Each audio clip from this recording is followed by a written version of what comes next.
अस्सलाम वालेकुम, मैं हूँ फ़हद महमूद। आज मुझे बात करनी है शम्स-ए रहमान फ़ारूक़ी के मजमूआ शम्स-ए रहमान फ़ारूक़ी पर। बल्कि बात क्या करनी है, एक तारुफ़ है इसका, क्योंकि अभी ये शाया हुआ है, अभी 10 दिन हुए हैं इसको शाया हुए, और आज ही मैंने जेलम बुक कॉर्नर वालों से मंगवाया है। एक ये शम्स-ए रहमान मजमूआ शम्स-ए रहमान फ़ारूक़ी है, और दूसरा है कई चाँद थे सरे आसमां। ये भी शम्स-ए रहमान फ़ारूक़ी का शाहकार नावल है उर्दू में। अगर हम इसकी बात करें मजमूआ शम्स-ए रहमान फ़ारूक़ी की, तो इसमें फ़ारूक़ी साहब का जो फ़िक्शन है तमाम उनका जो लिखा है, वैसे तो शम्स-ए रहमान फ़ारूक़ी उर्दू के बहुत बड़े मुहक्किक़, नक़ाद, और उनका जो काम है तनकीद के हवाले से वो बहुत ज़्यादा है। यूँ कहना कि उसका मुहासरा करना या उस पर तबसरा करना मेरे लिए मुमकिन नहीं है।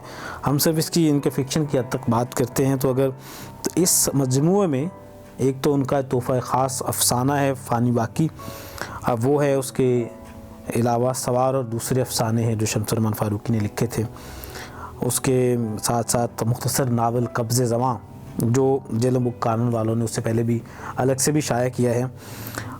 उसके अलावा किसी ओट में गैर मुदव्वन अफ़साने हैं, आलमी अफ़साने ड्रामे उर्दू में जो फ़ारूक़ी साहब ने तर्जमे किए थे, आलमी अफ़साने हैं शम्स-ए रहमान फ़ारूक़ी के कलम से, और सारा फ़िक्शन जो है वो एक जिल्द में है।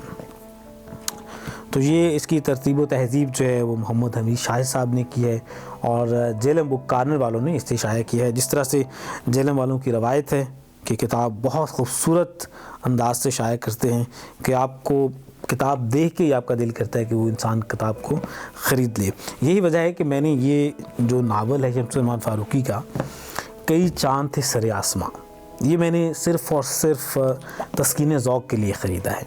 हालांकि मेरे पास कई बरस पहले से मेरे पास इसकी एक कापी मौजूद है जो शहरज़ाद ने शाया की थी, कई चाँद थे सरे आसमां। ये तीसरा एडिशन है इसका, और ये दूसरा एडिशन है जो जनवरी 2021 में अभी शाया हुआ है। इसके अलावा शम्स-ए रहमान फ़ारूक़ी के इस नावल की एक और अशात भी मैंने देखी है, वो भी शहरज़ाद ने की थी, जिसमें पेपर और है, वो क्रीम पेपर है, वो शायद उसे मुझे एग्जैक्ट पता नहीं है उस पेपर को क्या कहते हैं, लेकिन क्रीम पेपर, वाइट पेपर है, उस पर इसकी अशात हो चुकी है। तो अभी मैंने सिर्फ ये इस वजह से मंगवाया है कि इसकी जो अशात है वो बहुत खूबसूरत है, बड़े साइज़ पर इसकी अशात हुई है, और इसका जो ये आर्ट पेपर शायद लगा हुआ है ये भी बहुत खूबसूरत है, आपको देखने में ही महसूस होता है। और ये फ़ारूक़ी साहब का नावल जो है, अगर उर्दू नावल की अगर हम बात करें, अगर मैं दर्जा बंदी करूं तो मैं इसको उर्दू का सबसे बेहतरीन नावल जो मुझे पसंद आया है वो ये कई चाँद थे सरे आसमां है। और अगर ये भी है, कोई भी शख्स अगर उर्दू नावल की फ़हरिस्त अगर बनाए तो पहले 3 नावलों में इसका शुमार वो ज़रूर करेगा, क्योंकि इसको आप कहीं से भी मिस नहीं कर सकते।